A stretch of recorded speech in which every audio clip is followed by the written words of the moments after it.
Vegas Bad Boy of Podcasting is an entertainment-based wrestling program. The opinions shared are that of the host and their guest. Some celebrity voices are impersonated and usually not well. This program is not intended for kids and certain adults. Listeners' discretion is advised. You have been warned. Now let's get ready to podcast.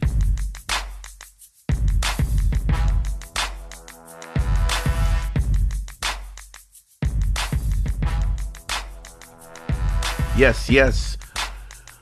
Welcome everybody to another edition of Vegas Bad Boys of Podcasting. And this is exciting. Well, first of all, let me introduce the Bad Boys first. Matt Michaels, what's up?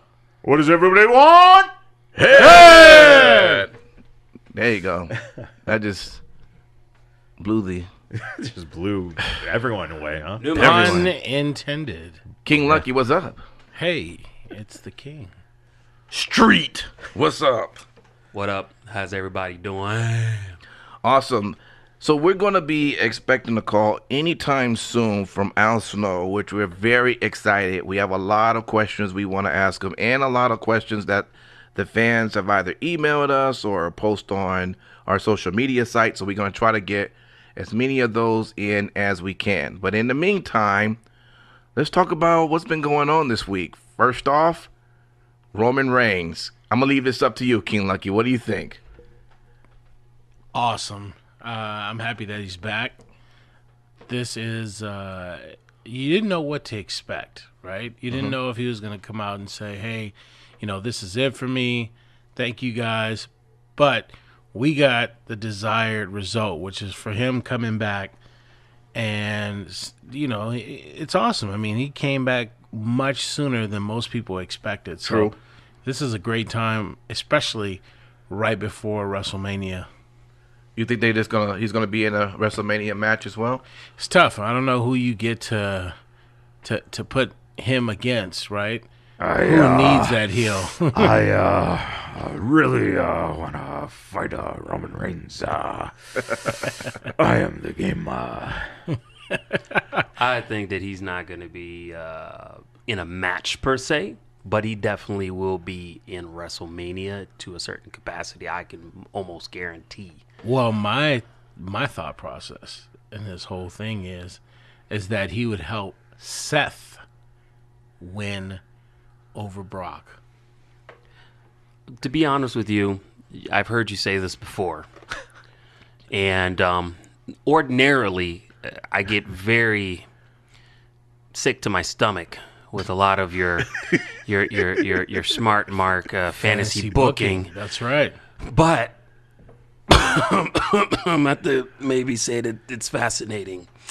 Yeah. Seeing the Shield stab the Beast is kind of like seeing the end of the It movie where all the kids rallied together to throw the little fucking clown down the fucking hole.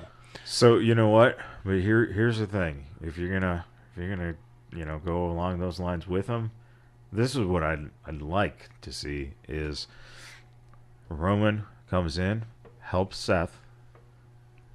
Seth pins him, and then Roman spears Seth. So you want to see a heel? So now you have Seth as a babyface with the title, Roman finally as a freaking heel, and this way we can get past the idea of the leukemia being the, we're going to make him a baby, because I think that there's that feeling out there that, and it sickens me to think that anyone would think that this is a work to make him get over, Right. which is just bullshit. And you know what? That would finally satisfy, I think, a majority. Like, oh shit, Roman's finally heel, man. Like that would be nice, because then you got a built-in rivalry. You can take Brock off TV, so you can do the UFC fight. And I agree. Yeah, I think it's a great angle. You also got on Monday night at the end, Ric Flair's birthday. Woo! Batista. Woo! And he will be in WrestleMania. I'm pretty sure. I wanna wrestle Batista. It's time to play the game. Yeah, well, the biggest question about Mania isn't, who's going to be on the card, but how grand Triple H's intro is going to be, because that's where most of the budget goes.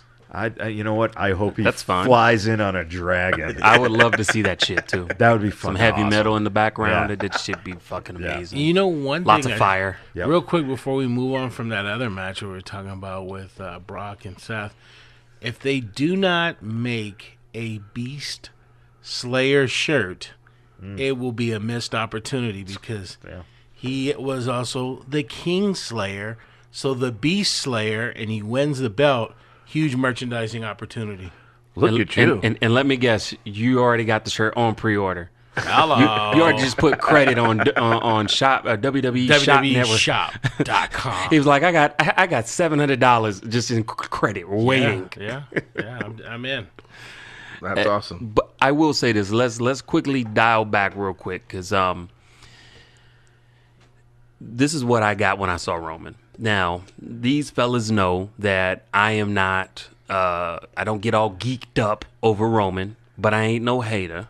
But I will say that I could appreciate the story and be the fact that it is real life, which, you know, you don't always get. I think that how he talked about, because, you know, I work in healthcare. And when working in healthcare, one thing that staffing and clinicians and doctors even talk about is you try to be as positive as you possibly can. When you're going through anything that's like that, you want to try and be as positive as possible, even if your diagnosis is bleak, even if you don't know where it's going to go. You always want to keep moving forward. And the fact that he said that, I mean, it's kind of crazy, but it's probably one of the best promos I've ever heard him speak. But because it came from the heart, and it's something that, again, I love how it engaged the WWE universe. When you're able to engage them in that type of capacity, it's truly just magic. I mean, you can't buy a ticket for that kind of magic. Yeah, I mean, you know, sometimes when reality hits, you know, and that's what pisses me off about anyone who thinks this is work, you know, just look, if you go on Good Morning America and you talk about how you were battling leukemia with Robin Roberts, who is a survivor of cancer, and it's all work, then you're a piece of shit. You know, that is just fucking evil and cruel and bullshit. Right. So there's no way that it would be work. So when you have something that's real and it's integrated into the product, it creates moments that are just pure emotional reaction, and it's wonderful. And I can totally argue with you guys, but there's no need to argue. And one of the things really quick I want to get in here before we do get this call from Al, Quintessential Pro Wrestling is presenting a card on March 14th, which is a Thursday night at 8 p.m. It's going to be held at the Future Stars of Wrestling Arena. It's 6035 Harrison Drive. It's Suite 5 in Las Vegas. And it is going to be amazing. The main event is Filthy Tom Lawler versus Josh Barnett. Now, these are two UFC legends, and it's going to be amazing. But the co-main event, Reno Scum versus the Rascals. And nice. Kids, if you guys haven't seen Reno Scum or the Rascals, first of all, watch Impact Wrestling. Right. And then go to YouTube and watch matches, because these guys are very, very talented tag teams.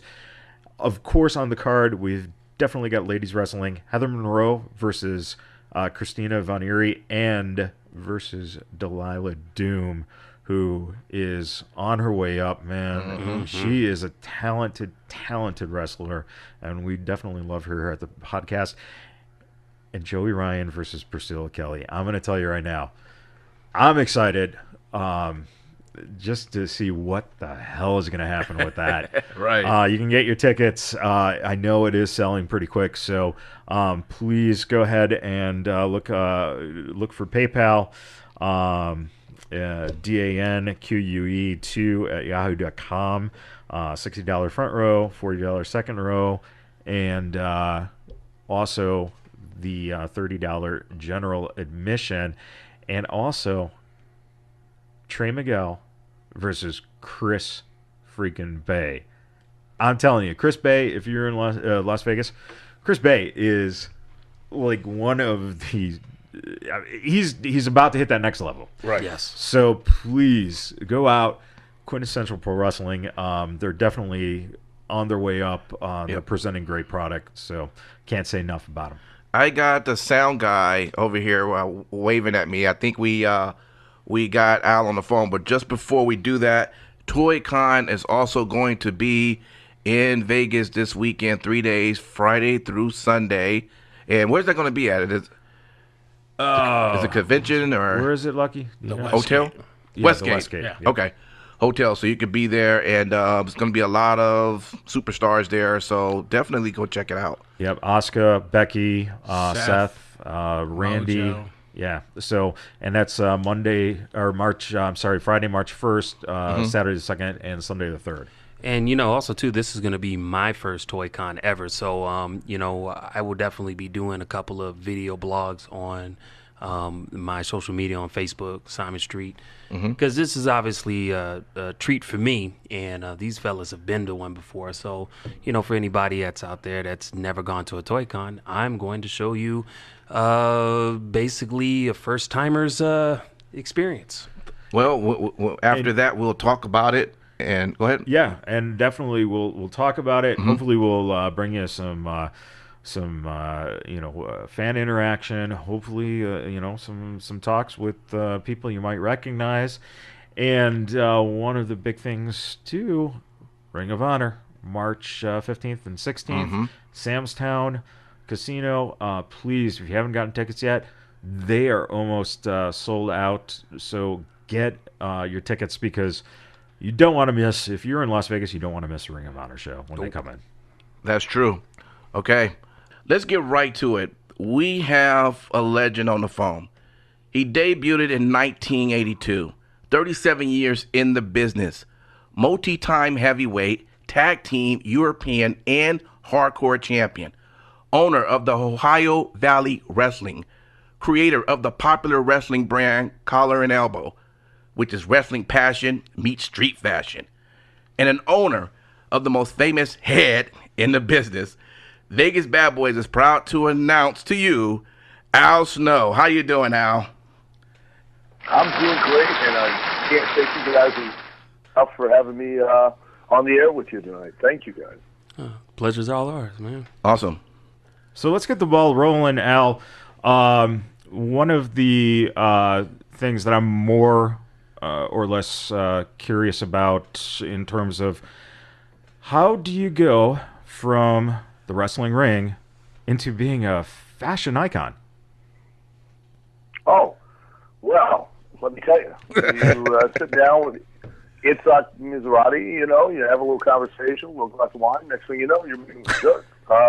Not really. I just met my partner, and we had we got into a discussion about the fact that football had Under Armour for football fans, and UFC really. I mean, it's WWE bought it, but really UFC mixed martial arts had Tap Out, and Nike was for basketball or running, and everybody seemed to have something, but I didn't really see anything kind of identified like with wrestling, and for fans to kind of show their passion for it and show they were fans of it, and if they wanted to. So we were talking about it, and we wanted to create something like a clothing line, like a brand for wrestling fans, whether you're professional wrestling or amateur wrestling, catch as catch can, judo, people that like wrestling. And we didn't want to have the typical designs like what you see most of the time with like WWE. Not knocking them, but let's face it, guys. I'm a 55-year-old man, so the likelihood of me walking around with a shirt with some other guy's face plastered ain't gonna happen.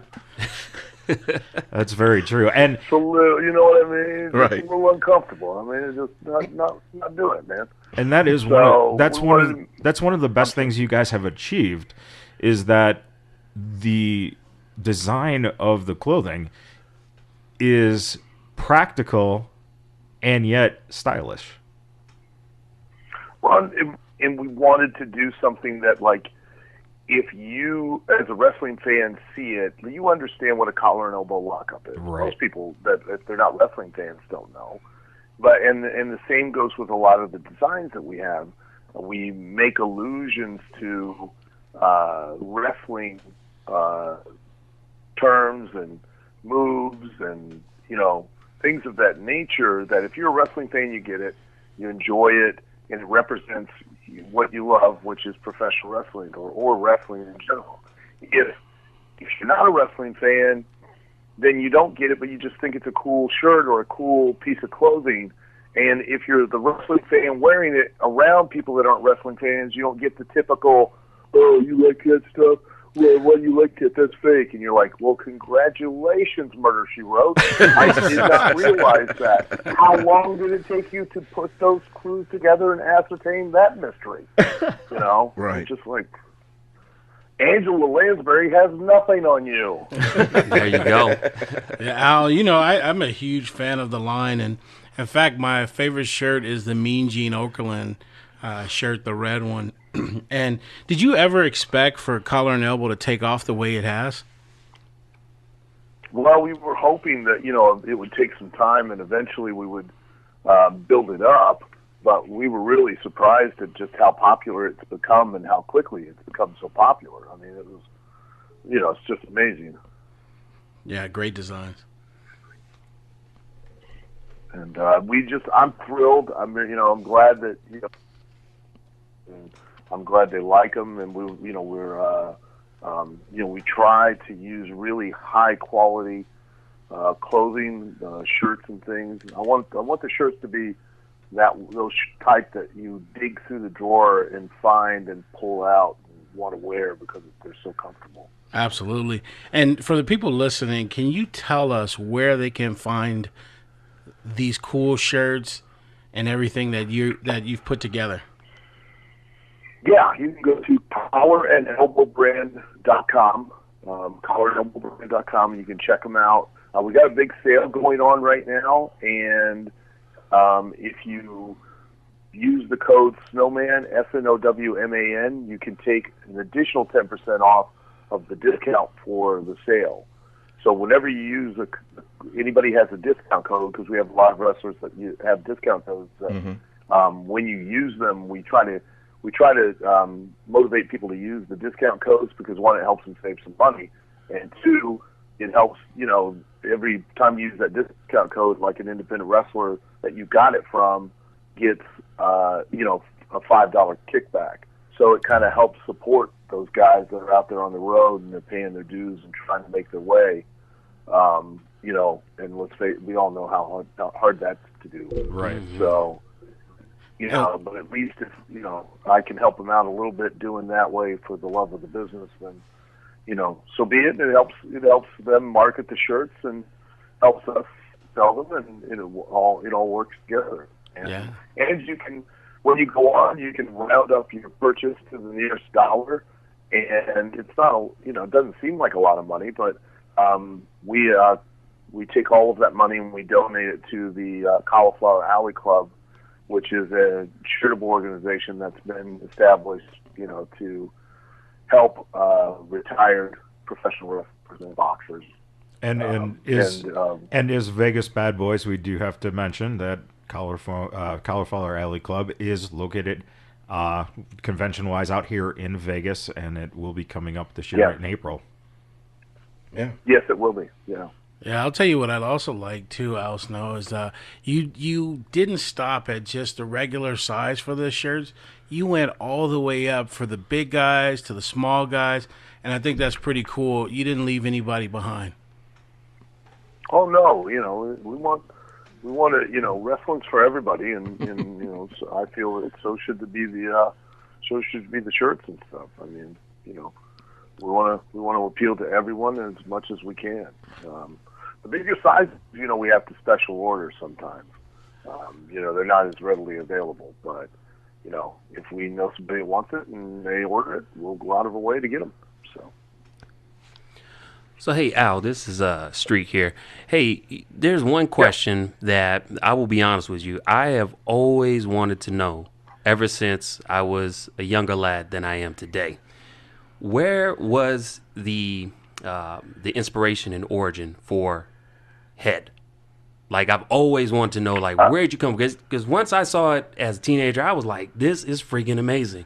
I was pissing my parents off just constantly screaming Head all the time. Well, Head is pretty amazing. I got to tell you.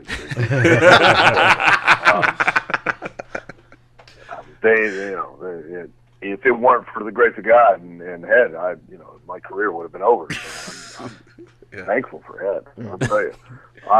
Head and I met in New Britain, Connecticut. We caught eyes across the room, and the minute we did, it was true love. I mean, we were attached ever since. I mean, occasionally we argue, but like if we go flying, they always are insisting that I buy a ticket for another seat. I'm like, no, you can ride me overhead. Then they're like, I can't breathe up there. And I'm like, if you couldn't breathe, I can't hear you screaming. So shut up. Or like they start bitching about, well, I want to go through the X-ray machine. I'm like, get cancer. I'm like, shut up. If you go through the X-ray machine, get cancer. The TSA agents would have lead aprons like they do the dentist. So just be quiet.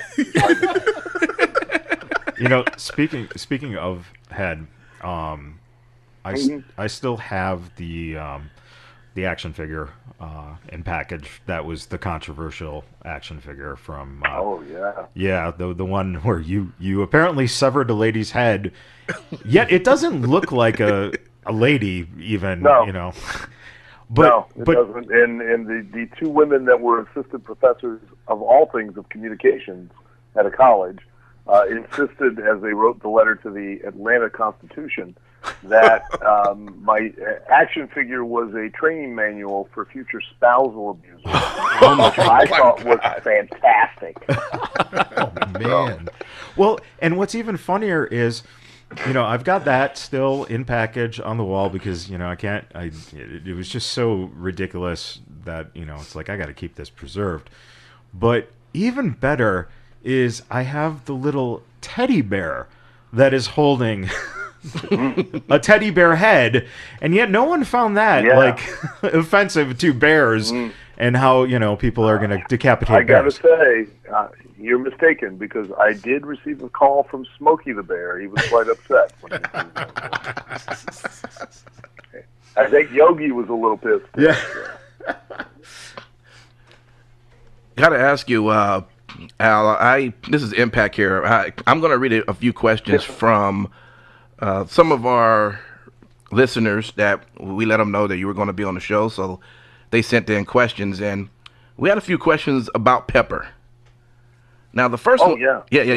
So, Pepper was near my heart until I had a bowel movement, but... How hard was it working with Animal? Oh my God. Even in porn, they know you don't work with kids or animals. Right. Come on. Right. So you don't make that mistake. So did Pepper? They will upstage you. Did Pepper have to? Were you responsible in terms of the dog traveling, or was the crew responsible to have the dog with? And was there multiple Peppers?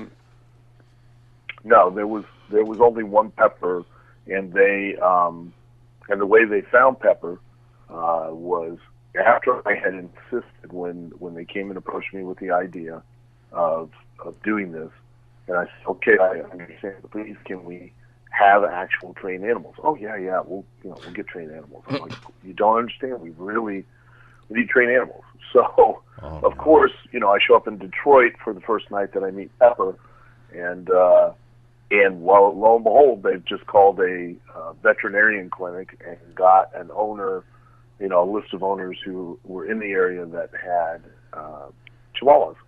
And the dog wasn't trained or anything. And, of course not. That was it. And so every time I would carry Pepper to the ring, and Big Bossman knew what would happen, he would go out there and intentionally bang the steps with his nightstick, scare the dog, and it would proceed to piss in my hand. Wow. He thought that was so funny.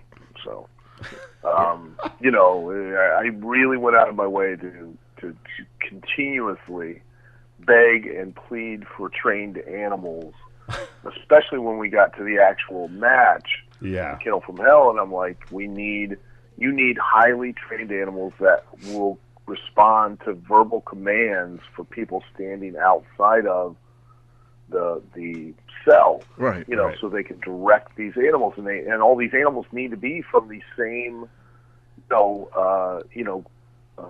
place, from the same dog kennel, so they all are trained by these people. Mhm. Oh yeah. Well, of course. What? Of course we'll do that. Of course. Are you crazy? I mean, and every week at TV I would say, okay, these trained animals, you know that, right? Yeah, we do. We're getting them out. We're getting them. Show up in North Carolina, Charlotte, and walk in the building, and wow, what a surprise! I see a bunch of Rottweilers, and I look around, but every Rottweiler has a different person holding the leash, and I'm like, well, wait a minute. And I find out that, they waited until that morning, and they called a veterinarian clinic and got a list of owners that had Rottweilers, and, one of the Rottweilers had some obedience training. That was it. So the biggest moment that we could use the dogs was when one of the 350-pound owners was running out to the ring with the dog and tripped over the carpet and big splashed his own animal. So, Oh, wow.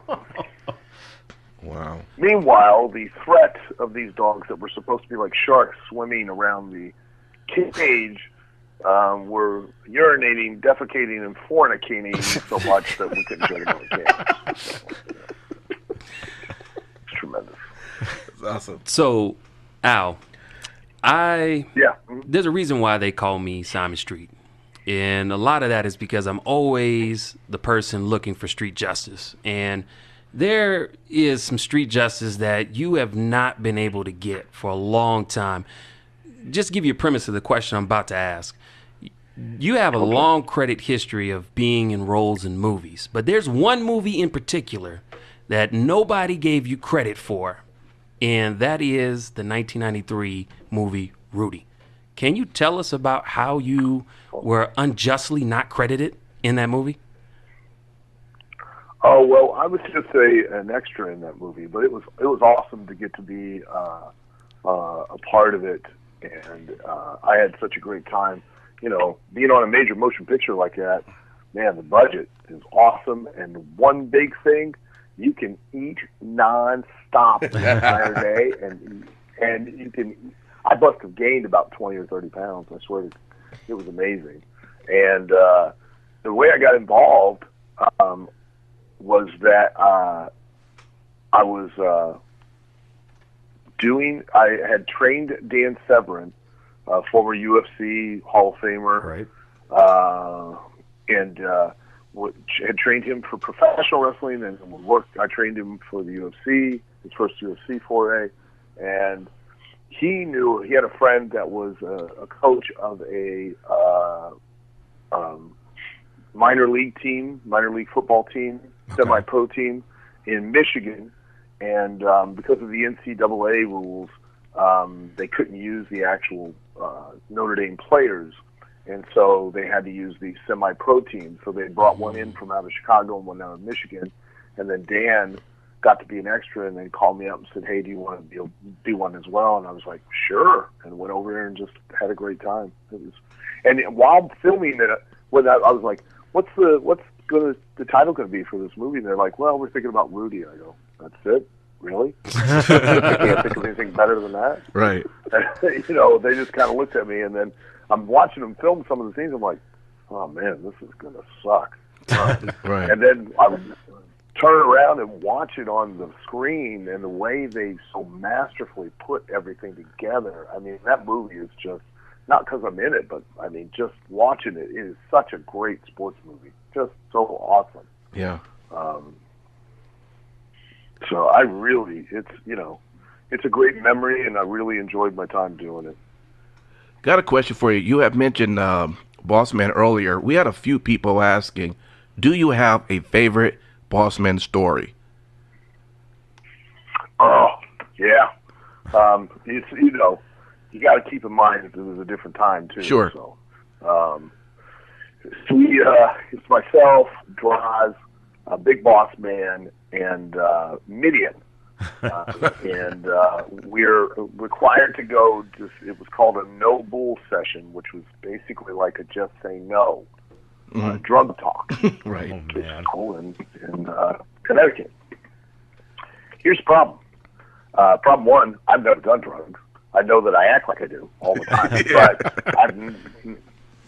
but like I'm constantly under the influence of them, but I'm not.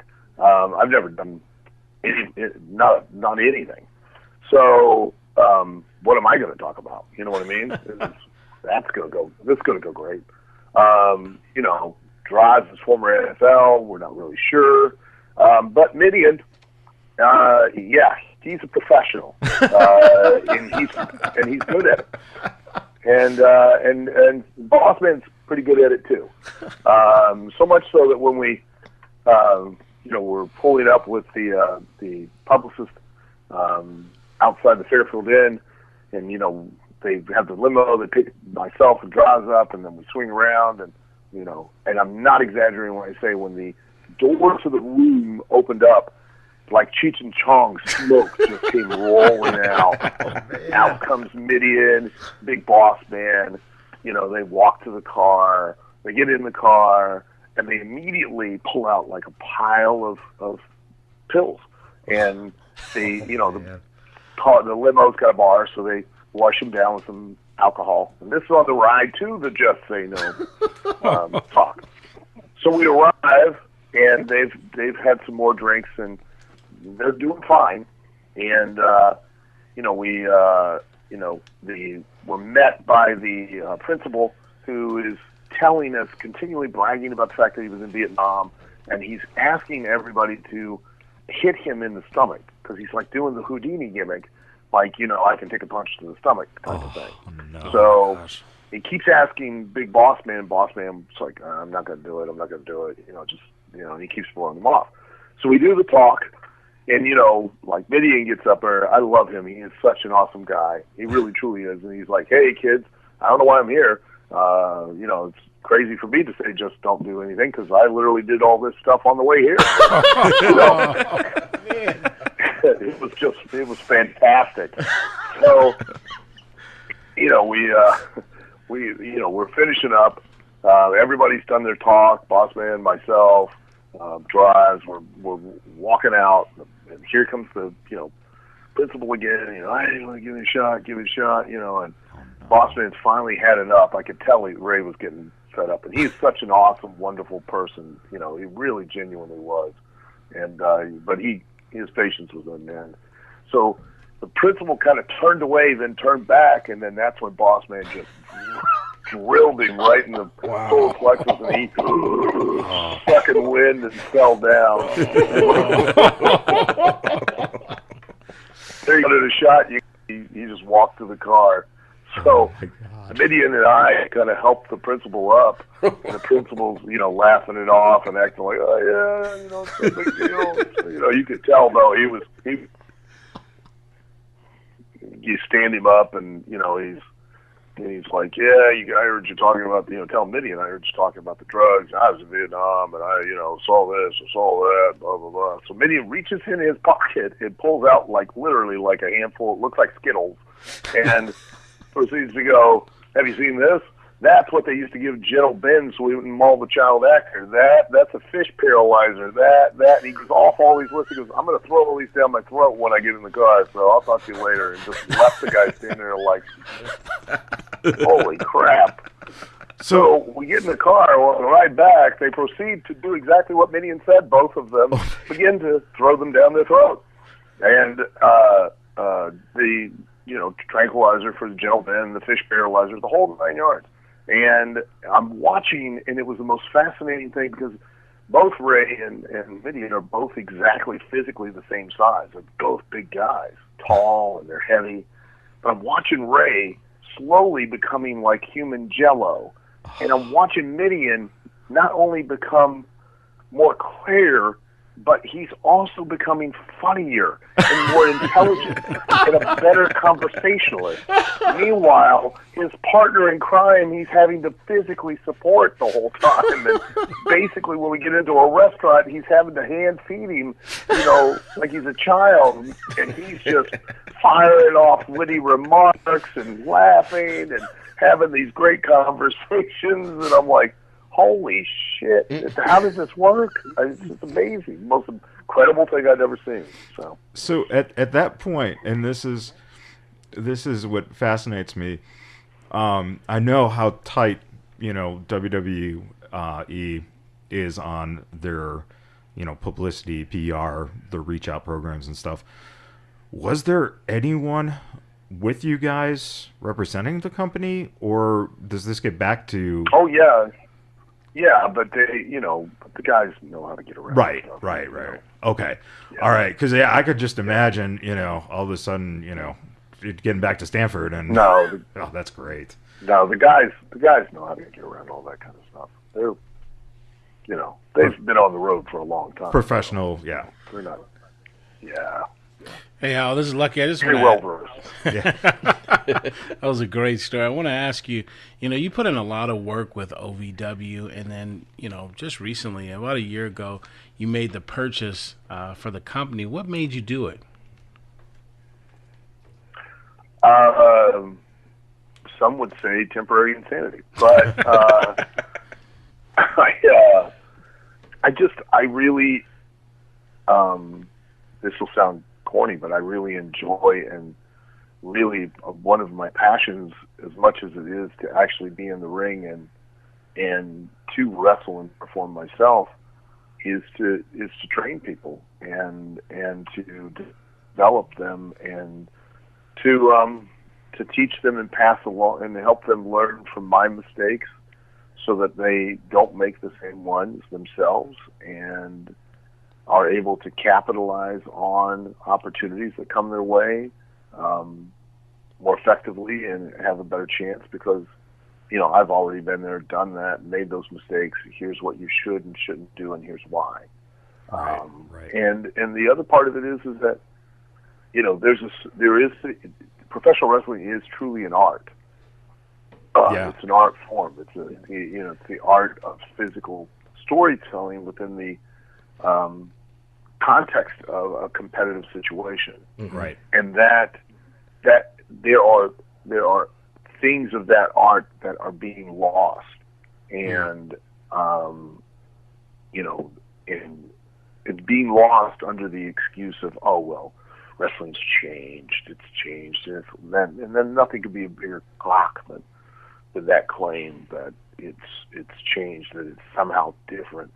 Right. It's grown, it's evolved, it's developed, but it hasn't changed. We're still selling exactly the same thing now as what we were selling 30, 40, 50, 60 years ago. Right. But the departure from the real art of that story, of veering away from that idea, that concept of that it is a competitive situation that you're telling that story in, the more we get further away from that, the less professional wrestling has its appeal. Right. It doesn't, it has that appeal to, the hardcore wrestling fans. Right. But, they themselves are contemptuous of it because they're so familiar with it. And the old saying, familiarity breeds contempt, is nothing could be truer. And, they're so familiar with it that they're going to be contemptuous of it, and they judge it and criticize it so much that they really truly can't enjoy it for what it once was. And the performers now will go out and try to appeal to that vocal minority, right, and try to appease those people by now not focusing on what even the vocal minority really want to buy and believe in is that it's the competition, and that the win and loss have some kind of gravity and consequence. Right. Yeah. Instead, it's all about just what they do, not why they do it, or more importantly, who they are. Those two things are being lost. And here's my chance to still be involved in the wrestling business and do something that, because I've loved doing for as long as I've loved doing it. I mean, I've never once regretted being involved in it or being a part of it. And here's my chance to, continually do that, and continue to do what I did when I first came down with OVW for WWE, and that's, develop these talent and watch them go on and succeed. And, OVW, we've, quite honestly, I mean, I forget the number. It's almost close to, I think it's a little over 200 that are alumni that are WWE superstars, right. WWE superstars. And I forget the percentage of that number that have main evented WrestleMania, that have came from OVW. Yeah. And we're quite honestly, we're one of the last places, anywhere that we operate a ongoing concern. We have a weekly television show that last October we had our 1,000th consecutive episode. Wow, We're the congrats. only other company that has a television, product like that has 1,000 consecutive episodes of WWE. Yeah. Yeah. We're on one. I think tomorrow will be our 1,020th episode. Wow. Consecutive episode of television. That's impressive. We don't just run that television just to run it. We run it for the intent and purpose, just like WWE does, which is to, use it as a commercial to promote our talent, our product, and motivate people to want to pay to come to the live events that we run every week around the state, regionally, here in Kentucky, to pay and see them perform. Well, and that's the purpose. And there's no other place really that exists anymore that a young wrestler can come and get that kind of experience and learn the skills on a level like this, that they can then, once they get that experience and learn those skills, when they do get an opportunity to go to WWE, they can show up there prepared and ready to go, and understand what works for them, why it works for them, and really capitalize on to the most that opportunity that's been given to them. So a question I have then, with being OVW, the name that always gets kind of put out there, and I wish that, I almost want to do a documentary on Danny Davis, because he is an unsung, hero. Like you said, there's all these talents, they've all had him in common. And it's almost like this, like a 7 degrees separation, like Kevin Bacon. It's like almost everyone can be traced back to him. Is there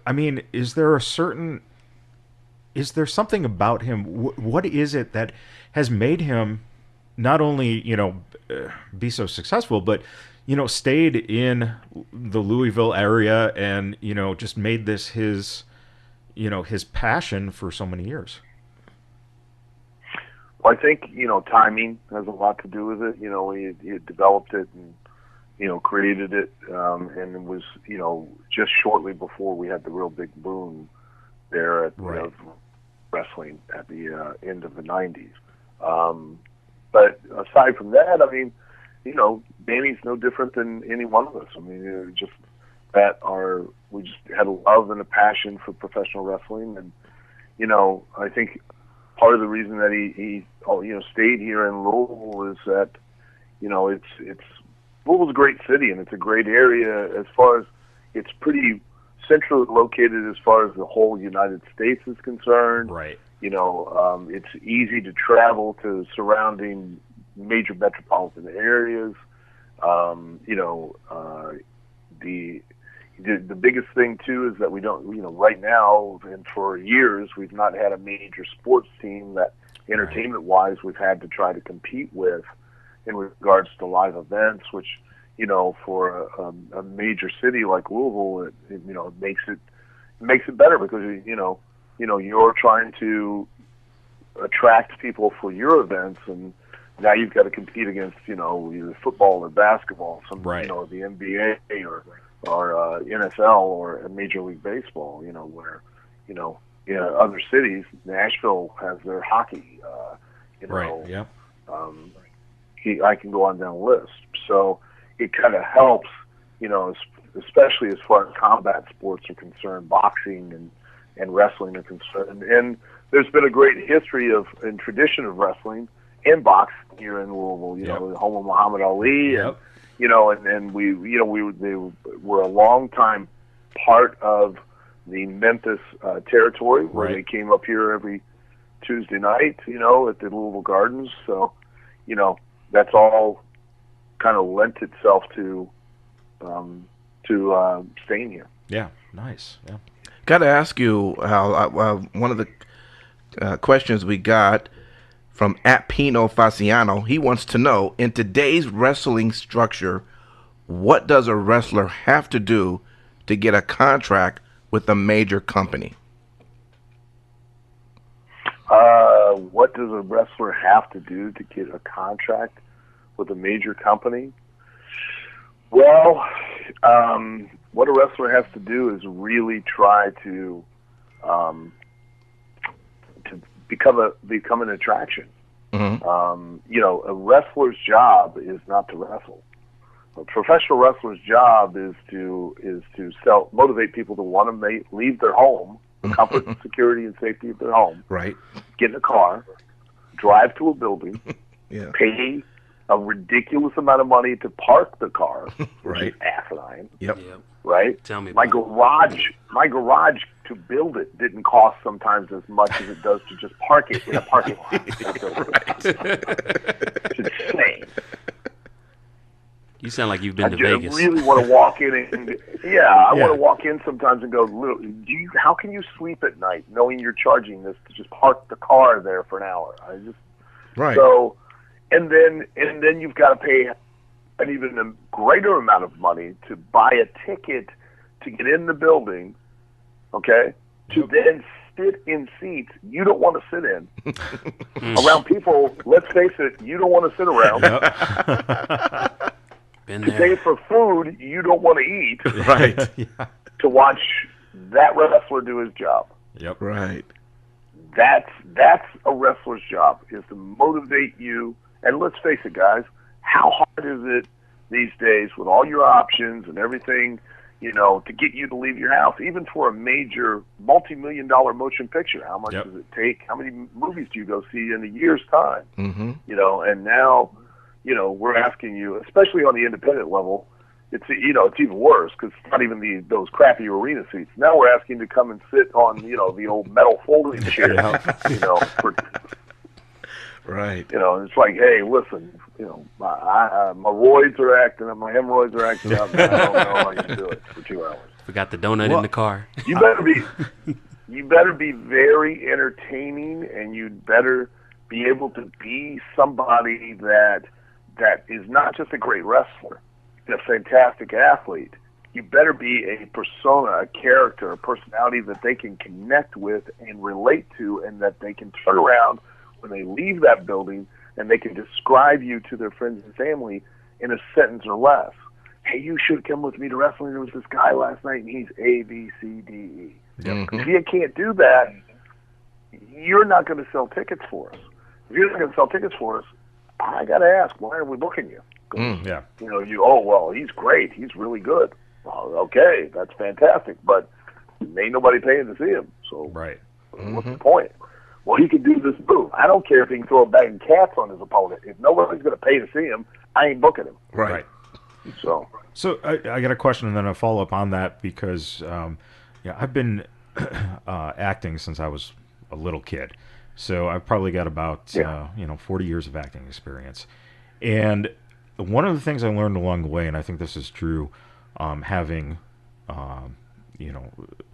been in that position where you have to be an attraction in yourself, but the importance of what you're doing in OVW is giving the fundamental tools to work with. And a good performer then, like as an actor, I should be able to step on stage and I should be able to basically play almost like kind of catch with you. So I should be able to take my projection to you so that you look good, and then you throw it back to me so I look good. So in that sense, when you get the fundamentals down, and this was something Eric Bischoff said on his podcast just I think about 2 weeks ago on 83 Weeks. The question from one of the fans was if he had to choose a mind in professional wrestling. If you started a company now, who would you choose? And he said a lot of, this might surprise a lot of people, but Al Snow would be on top of my list. And really, yeah, absolutely. That surprised me. Yeah, yeah, and it was because of the fact that, Damn. Yeah, well, You got a phone call to make. yeah, yeah. But it made sense because I think one of the things that I've learned from people that I've talked to in the business that you've got a reputation of being able to, when someone presents you with something, you're the one who can color in then the rest of the picture. And that to me is the most important thing, because if you know the fundamentals and you have a character, you now have to just paint that little, take that nugget of what the storyline is going to be and make sure you can color it. And you have the mind and the reputation. I mean, frankly, to hear Eric Bischoff say that, it was like, that's like one hell of a compliment. And is that very much so. I'm very flattered. Is that something that you even like as an actor, I do things instinctually. When you hear, a pitch of this as a storyline, does that stuff just flood to you of like, oh, we could go here, we could go here? Yeah. Is that has it been like that for you? Were you creative as a kid? Like, where does that come from? I have no idea. I just know that when,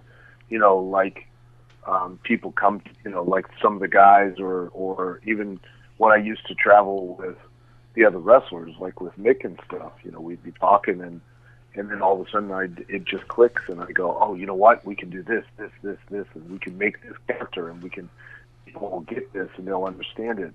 Now, please don't misunderstand. I'm not, you asked a question of how does it happen, but I'm not trying to put myself over. I'm just trying to explain, right.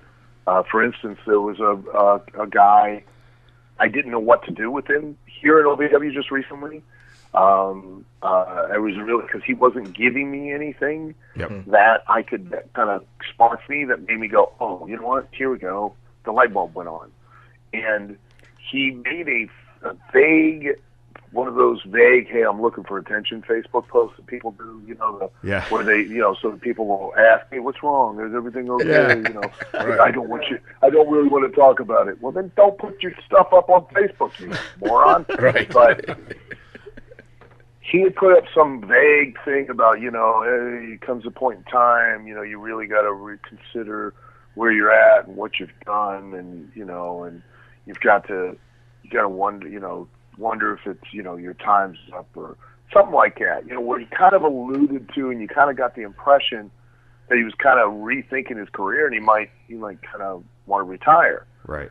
Well, he went to the live event that week and people kept coming up to him and, hey man, I really appreciate everything you did for wrestling and all of that. And he's like, well, thanks. I really appreciate it. And he didn't know why it was happening. But he had seen this post, and then when he lost, they all kind of as he left, they stood up and started clapping they thought that was the last match they were going to see him do. And he's telling me about this at the arena, right? And and he's laughing. He goes, I didn't mean for that to be taken that way. And all of a sudden, I don't know why, I just went, that's it. I said, what we're going to do is, on TV, you're going to basically, you're never going to say outright that you're going to retire. You're just going to keep alluding to that you are. And we're going to get we're going to get one of the baby faces to kind of feel sorry for you. And, there was this one baby face at the TV title. He had just won it a couple weeks before. And I said, and I said, we're just going to play this up. Like, you really are considering you're on your way out, like you're retiring. And then finally we'll have the baby face come up to you because you've befriended him, and he's kind of feeling sorry for you, and you're going to pitch out there that, man, that'd really be awesome just to cap things off, kind of, really make things would be if I got a title, just got another shot at it. I don't even have to win, just, it'd be cool just my last match, wrestle for a title. Right. And so, the guy, his buddy, he's like, yeah, you know what, I'm in. I went to him. I spoke to the office. I made it happen. You what? Yeah, man. Next week it's you and me for the TV title. I'm putting it on the line, man. You didn't have to. Oh no. I just wanted to do it for you, man. You're a hell of a guy, and I want to see you go out the way you want to go out. And so, get in the ring. I make it a point to tell this Dan was his name. I go, look, I don't want you to. Before the referee's going to present the belt, and before he has a chance to ring the bell, I want you to get the mic. I want you to put this guy. His name was Eddie. I said, put Eddie over as much as possible, and be like, God, what a guy, what a man. To do something like this for me, this point in my career, and just. Your television time, I said, this is what you're doing. I want you to really talk him up and finally just go to shake his hand. Yep. And then when you shake his hand, snatch him in, hit him with your move, and tell the ref to ring the bell. I said, the ref will get disgusted, like, how dare you? And you insist he rings the bell. He rings the bell, you cover him, 1, 2, 3, you've won the title. And you walk out laughing, like, you suckers. I said, now you've got a gimmick. You've got a character going forward. You are this low-life liar who will do stupid nothing to get over on people so that you can win. I said, there you go. You're welcome. And it all just kind of, he made that comment about, people believing this and misunderstanding it and jumping to a conclusion. And I was like, that's it. We'll run with it. We'll play. We got it to the point the following week where he was wrestling. He had to defend his title. So he's wrestling, and he's getting his butt kicked, and then I had him fake a heart attack. Collapse on the mat. And even I came out to check, and the audience was kind of like, okay, now it's getting serious because Al came out here, because I never go out in front of the camera when I'm doing the producing and stuff. And so then we have Eddie, the babyface, come out screaming, he's faking it, he's faking it, he's faking it. And, of course, I made sure that we could, on the camera, you could see him kind of opening his eye and kind of looking and then closing it real quick. And then Eddie grabs a chair, slides his arm in it, and is about to take another break his arm, and that's when, the babyface, Dan jumps up screaming, what are you doing? You were going to break my arm. He revealed that he was lying the whole time. And, then the other babyface he was wrestling ends up using that as a distraction to beat him and win, and we continue the story between Eddie and Dan down the road. Yeah, that's perfect. That's perfect. That's wonderful. That is a beautiful description of a genesis of where you can take an idea and flush it out. And also, chicken shit heel stuff still works in this world nowadays. Yes, it does. Absolutely, because we the key is, listen, I try to explain to the talent as much as I can. Number one, the audience is not paying to believe in what you do, okay? Because they can't relate to it, and they will never believe in what you do. And if anybody wants to argue with me, I'll gladly stand with you outside of any wrestling arena in the United States, anywhere in the world. We'll do a poll what they think that ring is out there, and they'll tell you it's either a mattress or a trampoline. Yep. And let me tell you, after 37 years and living in constant pain, I can assure you, it's neither one of those. Yep. It sucks. I hate that thing. Yep. I hate it with a passion. The thing is brutal. It'll beat the crap out of you. Okay? But today, every performer tries to sell what they're doing. Can't. Baseball, football, basketball, have enormous audiences and always have. And there's only one reason they do. And that is because we have all played them. Yeah. We all have physically picked up a bat and hit a ball, even if it's just in the backyard. We've all played football, even if it's just at the family reunion with Uncle Bill, who got a little weird whenever he tackled you, and it got creepy. We've all played basketball, even if it was just in the driveway shooting hoops with Dad, then pulled a hamstring and had to lay on the couch for 2 hours. We've all done that. And that's why in Canada, there's a bigger audience for hockey because more people have played hockey in Canada. Yep. Why? Because it's a third world country, and we must take Canada down. They're the real threat, not Mexico. They look like us, they sound like us, but they're not us. Okay, and that's where the real wall should go. All right. Nice. Trump's got it all wrong. You can identify from the South. You can't from the North. And they're creepy people. They're just too nice. Yeah. Okay? Hey, But that's Al. why soccer has a bigger audience all over the world than it does here because more people have played it. But as a professional wrestler, the one thing that the audience can always relate to is who you are and why you do it. Yeah. Yep. And those are the two most important things. And that guy now becoming a person that nobody likes a guy who lies, is underhanded and is a snake. Right. Nobody. So immediately you understand who this guy is, what his motivation is, and that he'll stop at nothing to win the match because that's ultimately the only reason he's out there doing any of this stuff. Right. That he's trying to win. So, hey, Al. An answer to a very short question. It's all good, man. Al, this is the part of the interview where these other guys allow me to be able to ask my segment. I had to fight long and hard for this segment because usually the things that come out of my mouth are not very well. But I did well for this one time. Well, listen, I got to tell you something. The way you're selling this to me, parts of my body are pulling up inside of me just out of excitement for it. Well, you know what? You sound hard and in charge. Let's go with it. All right. So the name of this segment is Name a Time, an oh shit moment. Anytime in your career, outside of the ring, inside of the ring, does not matter. It's not the moment of bliss. It's the time you said, oh shit. Well, I've got plenty of those.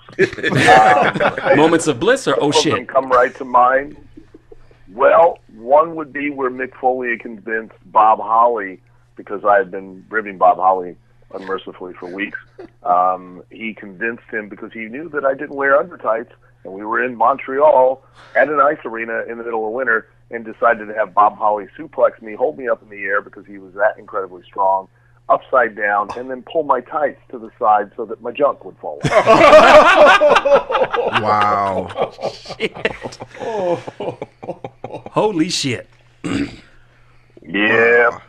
And let me tell you something, that shrinkage thing is real. That's awesome. Al, this is Impact. I can tell, man, you've been busy, and I can tell because I'm looking at Amazon here, and you have a book, Self-Help, Life Lessons from the Bizarre Wrestling Career of Al Snow. It's actually going to be available May 7th of this year. Tell us about this, man. You writing books now? Well, yeah, I did. I actually wrote a book. I also, just so you guys know, I do magic for the blind. Wow. It's kind of like Dumb and Dumber with the kid with my way of the giving, bird. It's my way of giving back to the community. They love card tricks. Let me tell you, it's like, is this your card? And it's like, I don't know. And you're like, it is. Ta-da! And you're like, oh my God, I do it. Right. But I, quite honestly, and this is the truth, I ended up getting talked into writing kind of a timeline-ish type of book, where really what I wanted to do was write a book about all of my experiences and the ridiculous things that happen in the world of wrestling that when you go out and you tell people that are not a part of it, they're like, there's no way. Like, I've been on film sets, and literally people are like, well, what do you do? And I'm like a professional wrestler, and they're like, they start asking questions, and I tell them a couple stories, and they're like, there's no way that could ever possibly happen. And I'm like, no, it happens all the time. The most ridiculous things can occur. And this is, I'm not making a joke. I really wanted to title the book, and the publisher chose that self-help thing, was how to take shit and make shinola and other life lessons I've learned from wrestling. Because that is the number one rule that I've learned in wrestling. Is that one, there is no such word as can't, and two, if you got a pile of shit, you make shoe polish. Yep. The show always goes on, no matter what. And I've learned so many valuable lessons and have had so many amazing experiences, all because of, being a professional wrestler. I've gotten to travel all over the world. I've gotten to see things that people only read about in books or view on the internet. I've been truly blessed and gotten to do what I love to do for as long as I've gotten to do it, and then just had some of the most ridiculous and being in some of the most amazing, ridiculous situations, all because of being in professional wrestling. A van full of midgets, one night, and that was. They all got drunk. We got banned from IHOP. One got naked. He fell out of the back of the van while we were down the highway. I mean, it was just They the love to highlights get of that naked. one. So, yeah. Well, it took about 15 minutes before me to talk him into getting naked. But boy, he got naked. Well, and also, don't you think but too? If Mick could write like 9 books, then anyone can do it, right? Well, I mean, Mick's very talented, and he's very good at writing and stuff. Obviously, what's really funny is that Mick, for a long time, would tell everybody he wanted to be a stand-up comic, and we all laughed and everything. And now Mick's become a stand-up comic, and nobody's laughing anymore. That's great. I love that. Yep.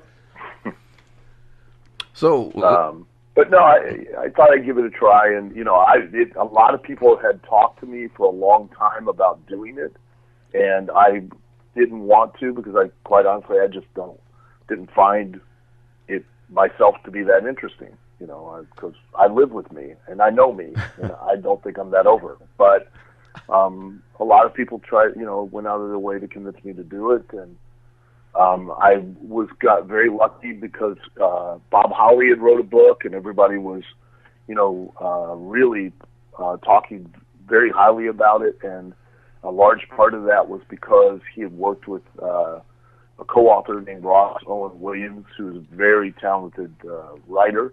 And what I mean by talented is that when I went out of my way to read Bob's book before I agreed to do anything.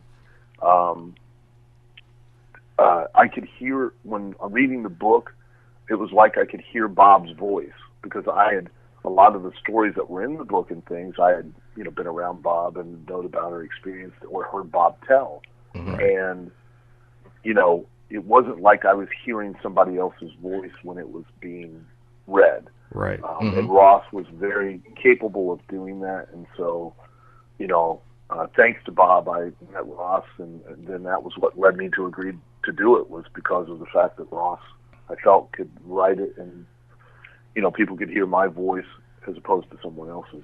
But I didn't want it to be I didn't want it to be. I apologize. I just want to say that I didn't want if you're looking for dirt, you're not going to find it. Right. Because I didn't want it to be a negative, dark, gloomy, hateful.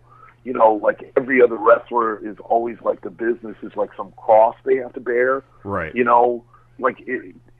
Man, it's the most amazing job in the world. It really is. Right. And I've been in love with it and been grateful to do it for as long as I've gotten to do it. And I didn't want to have a book like that. And I don't think that we need another one like that. And I didn't want another book where it was like, well, yeah, so-and-so's a son of a bitch, and, he's this and right. he's that. And I didn't want one of those either. Listen, we all don't get along at some point in time, and but it sounds I'm too old for that stuff.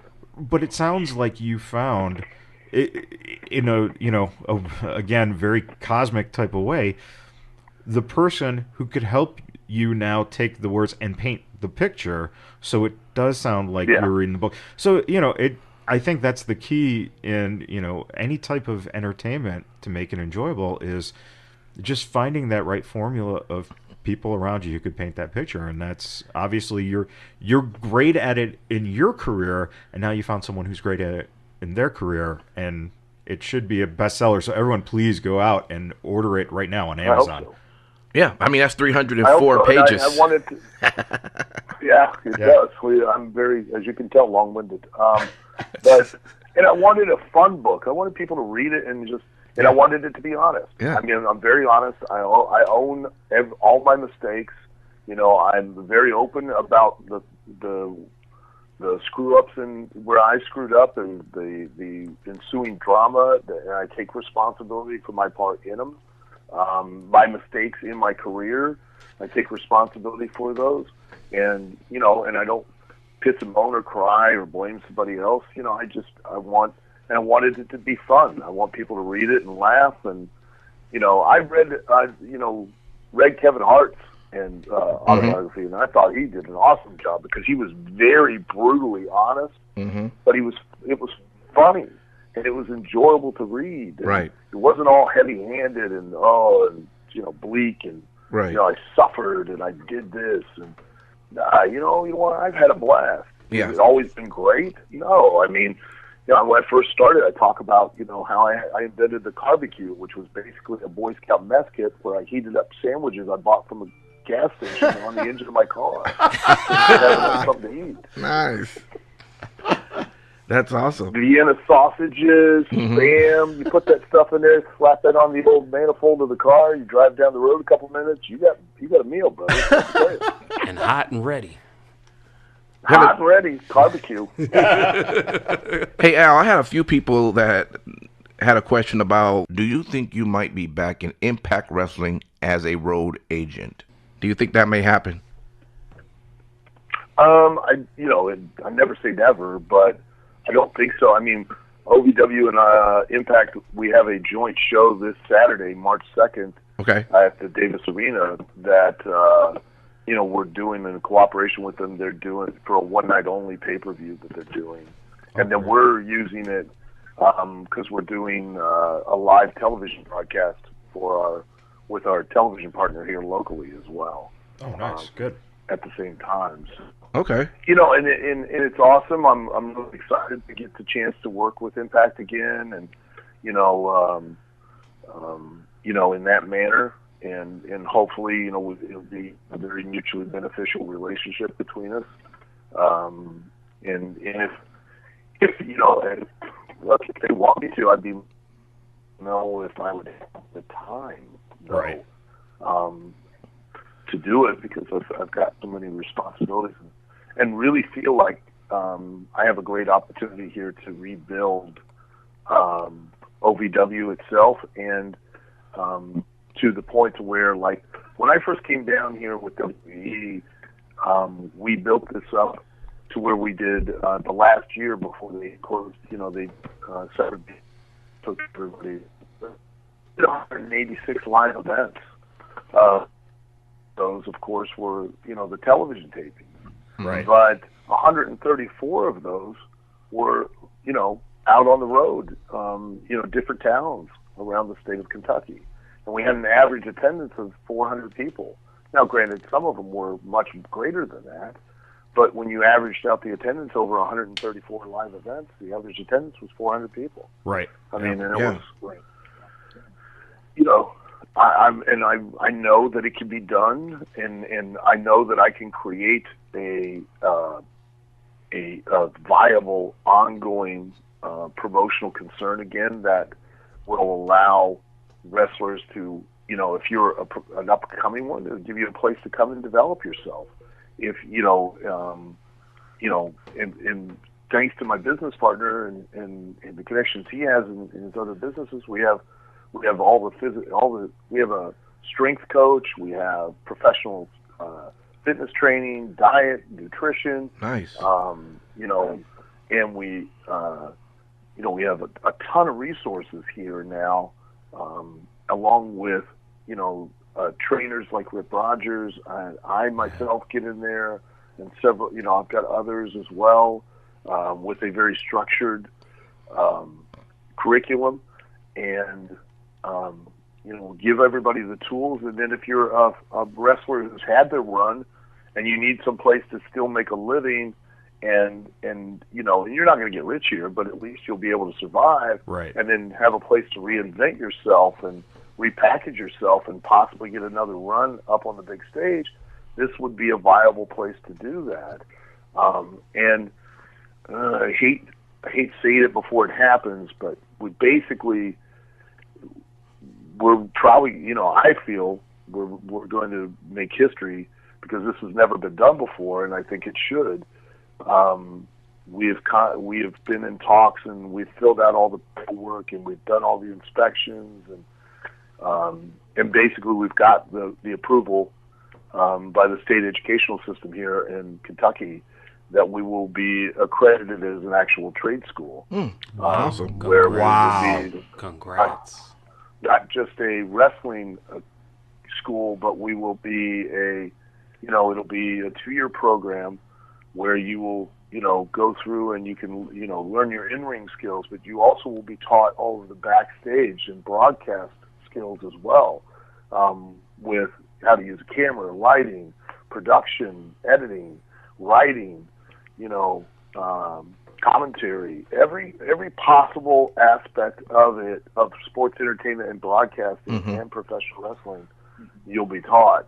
And the great thing is that with that designation, the GI Bill is now viable. Right. Any other kinds of student aid and financial aid, student loans, all of that, just like any other trade school that you would want to pursue. Can I, Al? Are now available to people. Can I make one suggestion to you? Yeah. Because this is something I learned from going through a 4-year college, and that is I got an acting degree. That's great. I learned my craft. That's wonderful. One thing they missed was teaching me how to budget and live life while trying to pursue that career. And I think that would be perfect because, how many people go into pro wrestling and, they start training and they just don't have a clue on what it takes to budget themselves and to live life, because they see everyone as a superstar, from what they see on TV, but they don't know what it's really like that we've experienced, trying to make it, like you said, making your food on your car. Yeah. And just so you know, it's funny you mentioned that because part of the curriculum is also financial management. Great. So that you can understand it better and you utilize your finances while you're learning, so that you have a better chance of surviving. But also, if you do get an opportunity, say in WWE or another major promotion around the world, and you are now starting to really make money, how best to manage that to where you can keep that money and dole it out to where you can change your life going forward. And so that is another part of the curriculum is financial management. And the other cool thing, and I forgot to mention it, is OVW is connected to, I have a network of affiliated schools called the Al Snow Wrestling Academies. I've got 17 around the world right now. I forget how many in the UK. I've got one in Hungary, one in Denmark, one in Romania, one in Portugal, one in Greece, one in France, one in Italy, 2 in Chile, and they started, and then all up and down the UK. They started out of the UK, correct? Started out of the UK in London, and then we've just been expanding ever since. And it's my hope that between OVW and those as well, that if you as a performer, at some point you're going to reach a point where you can only develop so far in one place. But then you now have an opportunity where all of these places are interconnected philosophically. The curriculum's all basically the same because I have a syllabus that I follow, and every school has to follow that. So you can go there and you can fit in, but the thing is, technique-wise, style-wise, culturally, different audience, you're going to have a whole different experience and a whole different thing that you're going to have to learn. So, as far as a performer, through that experience, you're gaining such valuable knowledge that whenever you have an opportunity on a like WWE stage, which is now quite honestly is a global stage, Right. you have the polish and the understanding to go out and perform anywhere in the world and be successful.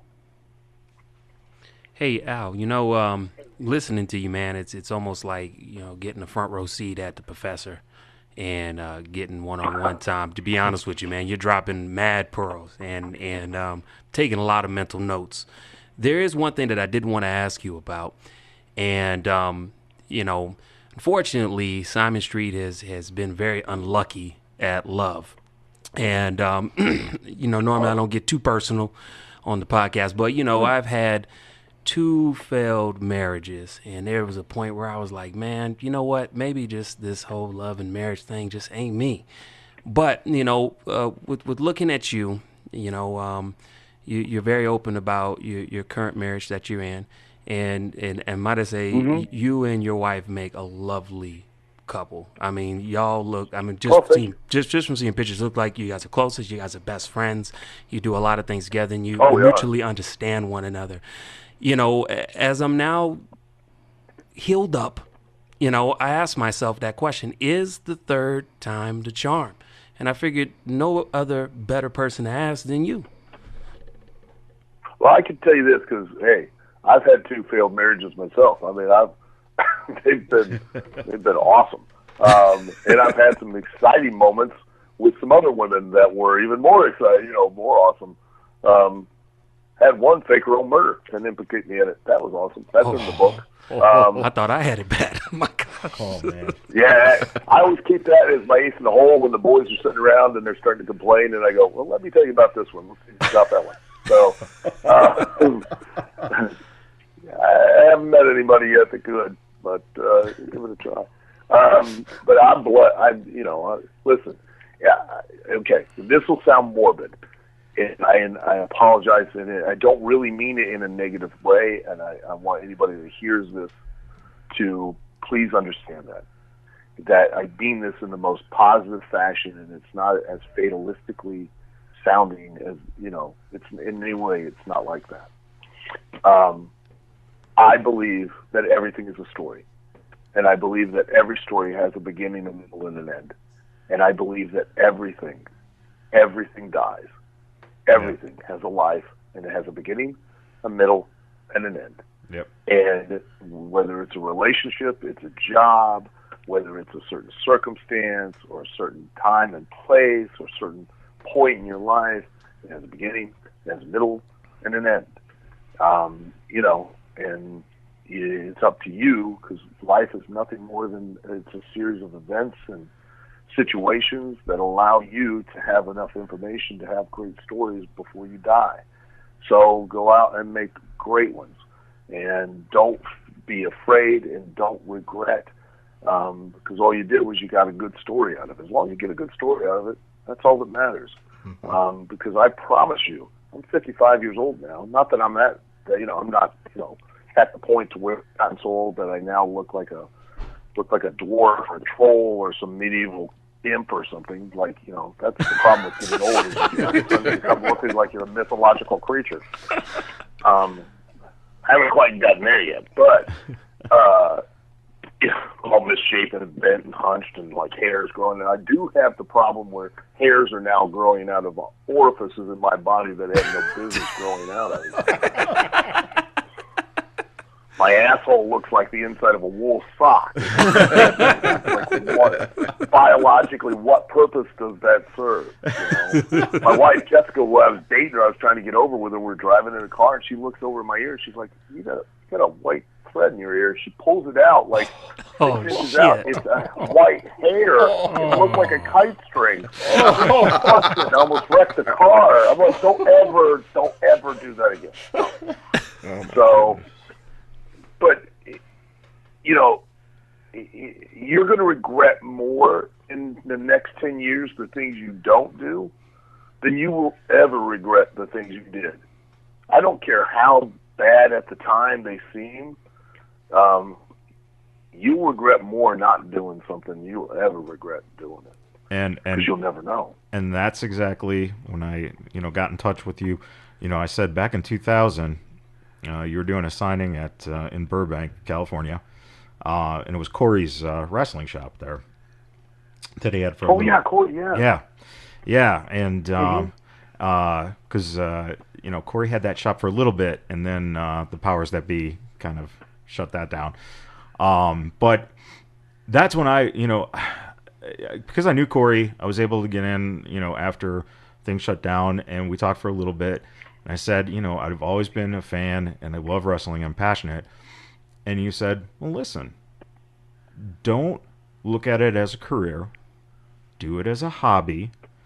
Because if you look back 20 years from now and you go, damn, I regret not just taking the opportunity to be a part of it and to feel what it's like to be in a ring and train and get all that. You said go for it as a hobby. And I did that, and ended up at UPW, trained with Tom Howard and Samoa Joe, John Cena. I mean, these are the guys who taught me, and it's like I'll never be able to say I didn't do it. And I made some great, friends and, connections because you were the one who said, if you think you'll regret it, you should do it.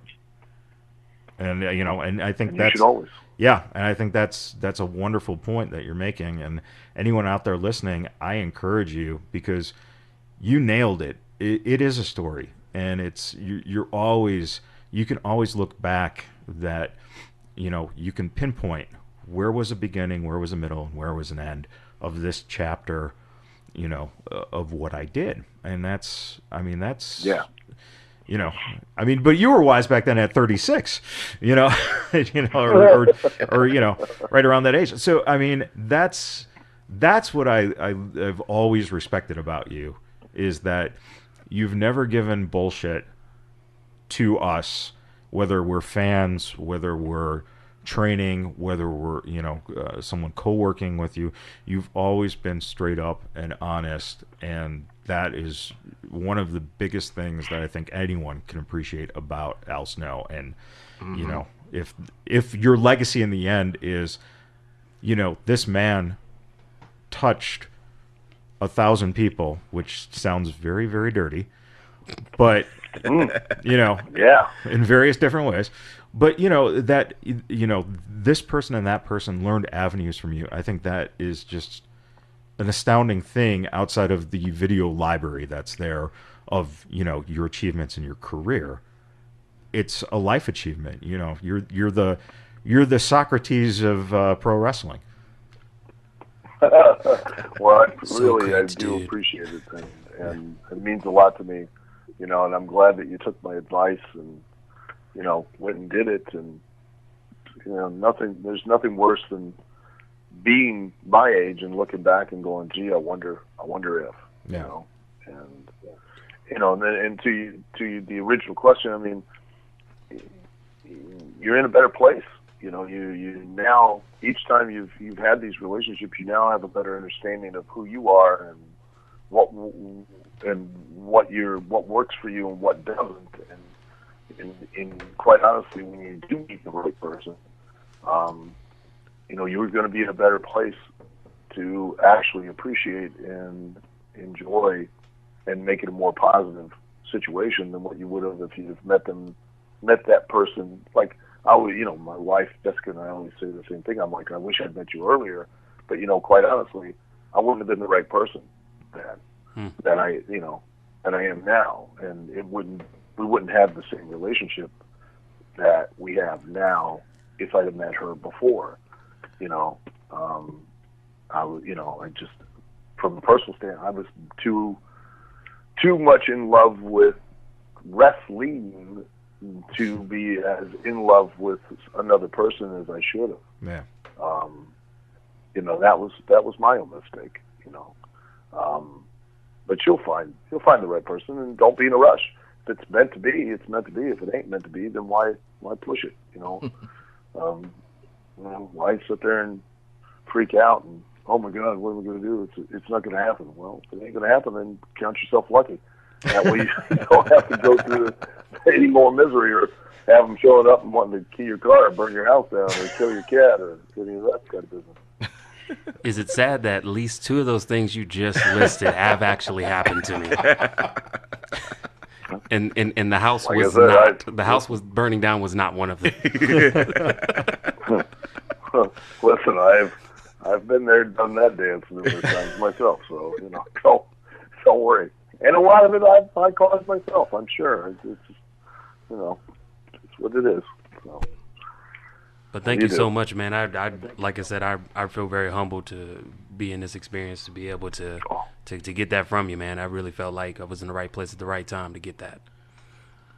Well, I'm very grateful for you guys having me on and giving me the time and allowing me to, talk. It's been fun and getting to promote, some of the stuff I do and things like that. It's guys like you, you, the fans, are what are important. You guys are, the fans are the most important thing in wrestling, because without the fans, there's no us.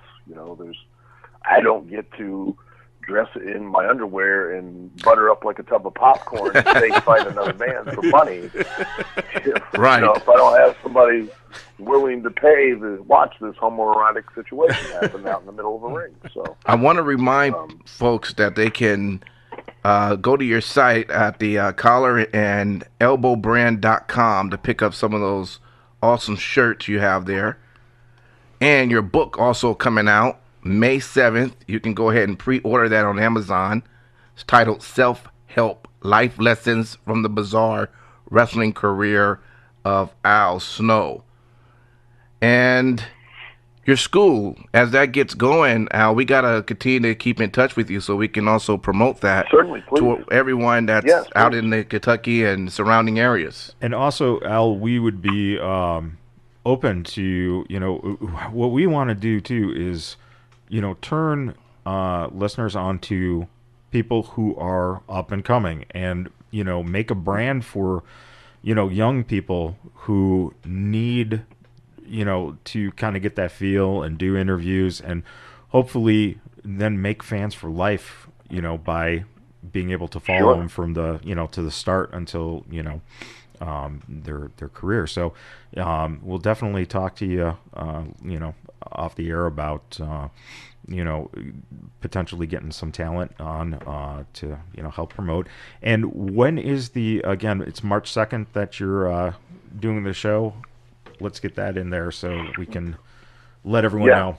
March 2nd, we're doing a one night only with Impact Wrestling. It will be a Clash in the Bluegrass. And I'm proud to say this is the first time in the history of the company, of OVW, that we have sold out the venue before we even opened the doors. Wow! Wow! Nice. Congrats! Yeah, I'm so thrilled that we were able to do it, and very excited, to get a chance to do this, and for us, it's just one more opportunity to take the step in the right direction and make these bigger events, and for create a bigger platform and a bigger opportunity for the talent that are here in OVW. That all these young guys and girls, they all bust their ass, and a lot of them have moved from other parts of the country and have committed to doing this. And I told them when I first bought the company, I'm not investing in the company, I'm investing in all of you. Yeah. You're the product. And, as long as I see that desire and that passion and that willingness to invest the time, money, and effort in themselves, then I'll do everything I can to invest the time, money, and effort in them. Because, just like when I was with, WWE with these guys and girls that were down here, I'm like, you have to understand, the way that I was brought into the wrestling business, it was very much whoever trained you was now held personally and professionally responsible for you. Right. To this day, I'm 55, and I'm still known by a lot of the old timers as Jim Lancaster, the guy that trained me. I'm known as his kid. That was the term, you were someone's kid, Yep. meaning they were responsible for you. So each and every one of these people that are in OVW are now my kids, meaning I'm now responsible for them. They carry my reputation around on their backs. And, you know, and the more successful they are, then the more successful I am. And in turn, I'm going to do everything I can to see them succeed and for them to live their dreams, because that ultimately is really the legacy I want to have, is that I want, you know, all of these people that I've helped develop and pass on and carry on the art of professional wrestling to be my little legacy in the business. Well, we definitely, You know, through OVW, I'm hoping I can do that. And we definitely think that, you know, if you look at legacy, like I said, you don't even know, you won't even know the impact that you've made on so many people's lives in so many different ways.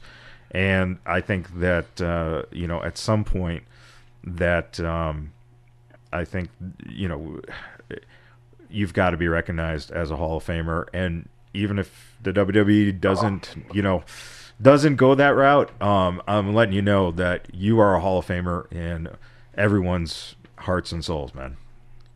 You and Well, Head. thank you. I appreciate that. Yeah. Yeah, Ed. Yeah. Even though they do complain a lot about when we travel and things, I swear. You know, it's always, well, I don't like that conditioner. Well, I don't like that hat. Well, it's not like I can buy you a pair of gloves. Well, you're going to just have to wear the hat now, aren't you? Jeez. That's awesome. What do you do? Again, Al Snow, thank you for your time. We appreciate it. We would definitely promote all the things that you were promoting on our site as well, so people can easily be able to click to it and go right to your site to make those purchases. So, any final words you have? Guys. Yeah. I just thank you guys very much, and you know, hope we can do this again sometime. I had a great time, and you know, and then people just keep an eye on OVW. I'm going to do everything I can to build it back to its place of prominence, and really be the source, I hope, for up-and-coming talent. Okay, awesome. That's it. Thank you much. Yeah, definitely. Look forward to that.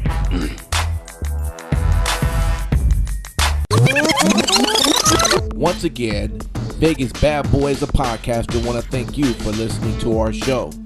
We want to remind you that you can pre-order Al Snow's new book, Self-Help Life Lessons from the Bizarre Wrestling Career of Al Snow. This will be available in paperback and on Kindle May 7th, 2019. You can pre-order now. Also, don't forget to visit collarandelbowbrand.com.